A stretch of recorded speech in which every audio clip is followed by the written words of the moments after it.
नमस्कार, news nation के digital platform पर है आप। ओकिनावा प्रेजेंट्स चैंपियंस की जंग देख रहे हैं और आज चैंपियंस के जंग में मुकाबला था दिल्ली कैपिटल्स बनाम रॉयल चैलेंजर्स बेंगलोर। यानी कि एक तरफ थे डेविड वार्नर, दूसरी तरफ थे फाफ डुप्लेसी, जिसमें जीत हुई डेविड वार्नर की। यानी कि आरसीबी से हार का बदला ले लिया गया है। जो हार दिल्ली को बेंगलोर में थमाई गई थी, उस हार का बदला दिल्ली वालों ने दिल्ली में ले लिया है और इस मुकाबले को दिल्ली कैपिटल्स ने जीत लिया है। मिचेल मार्श ने 2 विकेट लिए, लेकिन क्या पारी खेली फिल सॉल्ट ने।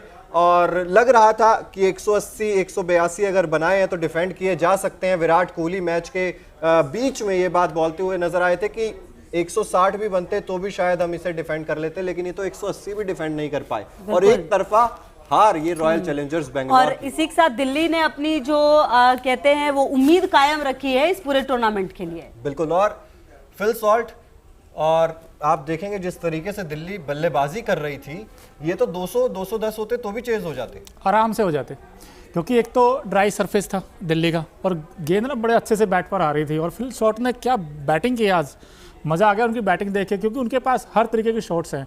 बैकफुट पे पंच अच्छा लगाते हैं और विद द स्पिन बहुत अच्छा खेलते हैं। और इन्होंने जो रन बनाए हैं ना, वो सबसे बेहतरीन पेस अटैक था, क्योंकि उनके पास जोश हेजलवुड हैं, मोहम्मद सिराज हैं। यार मोहम्मद सिराज को तो उन्होंने ओवर एक्स्ट्रा कवर के ऊपर से छक्के मारे हैं। मतलब आप सोच लो आप कितने खतरनाक बैट्समैन हैं ये। और खुशबू जी, मैंने एक शॉट देखा था फ्लिप शॉट का, जोश हेजलवुड को स्टेप आउट करके शॉट मार रहे हैं। बताओ इतने खतरनाक बैट्समैन हैं ये। लेकिन थोड़ा एक बताऊं, दिल्ली कैपिटल्स आई है, रंग में आई है, लेकिन साइबा थोड़ी देर कर दिया आते आते।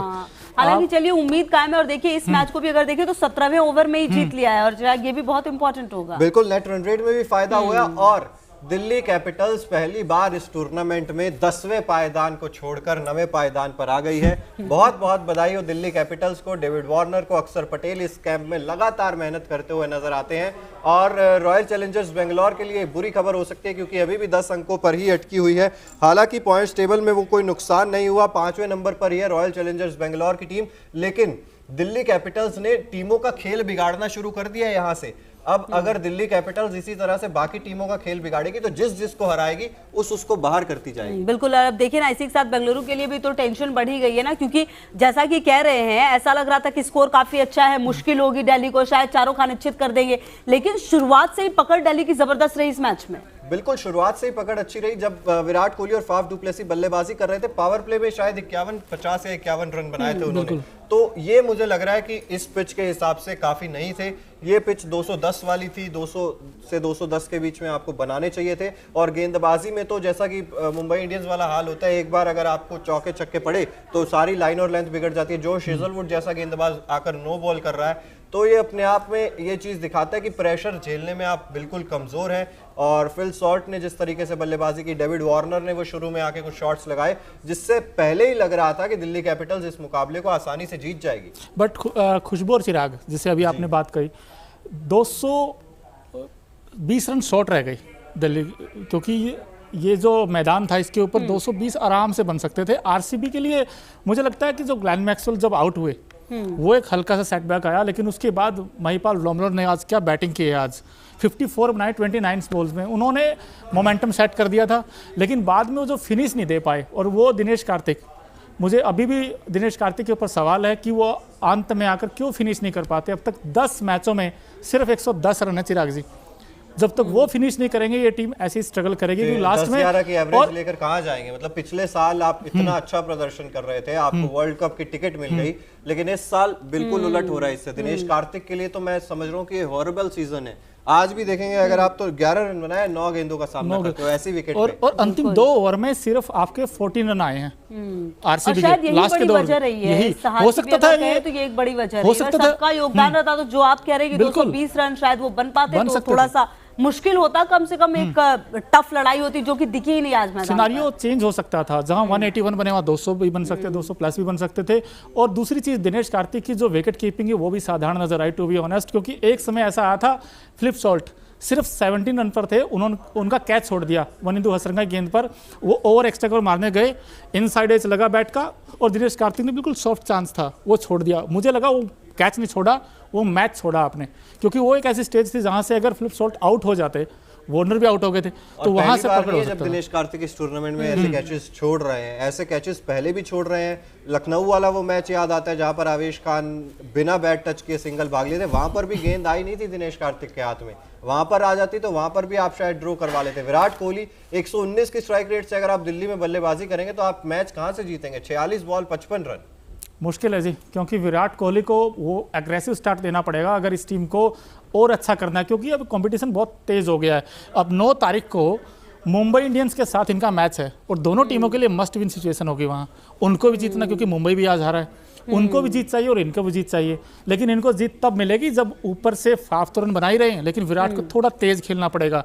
और जो हम केजीएफ करते हैं ना, विराट कोहली है, फाफ डुप्लेसिस है, ग्लेन मैक्सवेल है, आज महिपाल लोमनर ने भी दिखाया कि हाँ मैं बैटिंग कर सकता हूँ। लेकिन अनुज रावत ने भी छक्का लगाया। जिस तरीके से प्रैक्टिस कर रहे थे, मैं वहां पे मौजूद था, सिर्फ अनुज रावत, महिपाल लोमरोर और वनिंदु हसरंगा, ये 3 ही खिलाड़ी पूरे दिन कल प्रैक्टिस कर रहे थे। ऑप्शनल प्रैक्टिस सेशन था, ना विराट कोहली आए, ना फाफ डुप्लेसी आए, ना मोहम्मद सिराज आए, ना जॉश हेजलवुड आए, मतलब आप देख सकते हैं ना मैक्सवेल आए। तो किस तरीके से अगर आप प्रैक्टिस भी नहीं कर रहे हैं, आप देखेंगे अगर, तो दूसरी तरफ दिल्ली का पूरा खेमा लगा हुआ था। 3 ओवर 29 रन अगर इस विकेट पे कोई गेंदबाज खा रहा है तो वो बुरी इकोनॉमी नहीं है मेरे हिसाब से। ईशांत शर्मा लगातार अच्छी गेंदबाजी कर रहे हैं, विकेट हालांकि नहीं मिला लेकिन ये उतना बड़ा स्कोर नहीं था। ग्लेन मैक्सवेल पहली ही गेंद और ये चलते हो गए।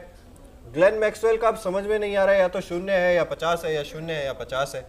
ये मतलब जिसमें चलेंगे अच्छे से चलेंगे और जिसमें नहीं चलेंगे उसमें कोई इनकंसिस्टेंसी साफ मतलब से नहीं। लगती है इनके बल्ले से भी और गेंदबाजी में भी। आज तो इन्होंने रन खाए हैं और 32 गेंदे 45 रन।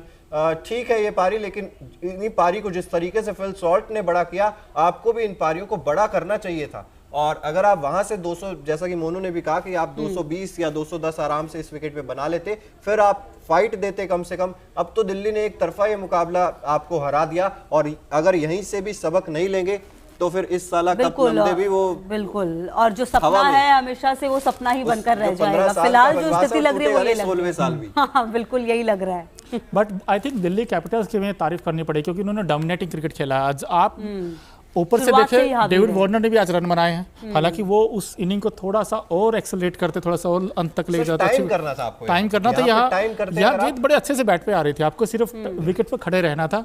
बट उसके अलावा आप मिचेल मार्श को देखिए, with the bat with the ball बहुत अच्छा परफॉर्म किया इन्होंने। 2 विकेट लिए हैं, 2 विकेट लिए, बहुत इंपॉर्टेंट विकेट निकाले थे उन्होंने।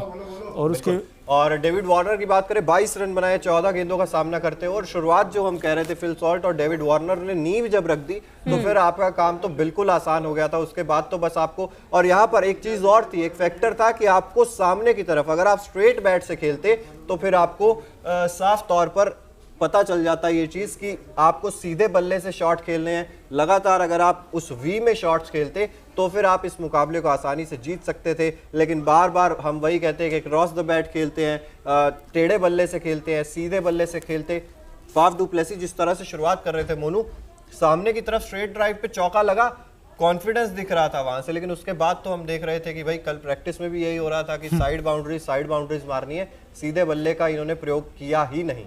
बिल्कुल, लेकिन इस फाफ डुप्लेसिस की इस इनिंग से एक बात तो साफ है कि आरसीबी के पास बैटिंग फिर से उन्होंने ठीक दिखाई, लेकिन वही बॉलिंग में अभी वीक लिंक्स हैं, वो आपको इंप्रूव करने पड़ेंगे। अभी नहीं करोगे तो फिर आने के बाद आपके लिए और समस्या होंगी। आज तो बल्लेबाजी और गेंदबाजी दोनों से ही आपको दिखा कि भाई दोनों चीजें ही कमजोर नजर आई, क्योंकि आप 3 ही विकेट ले पाए और रन भी आप इस विकेट पे ज्यादा अच्छे खासे बना नहीं पाए। फाफ डुप्लेसी की अगर बात करें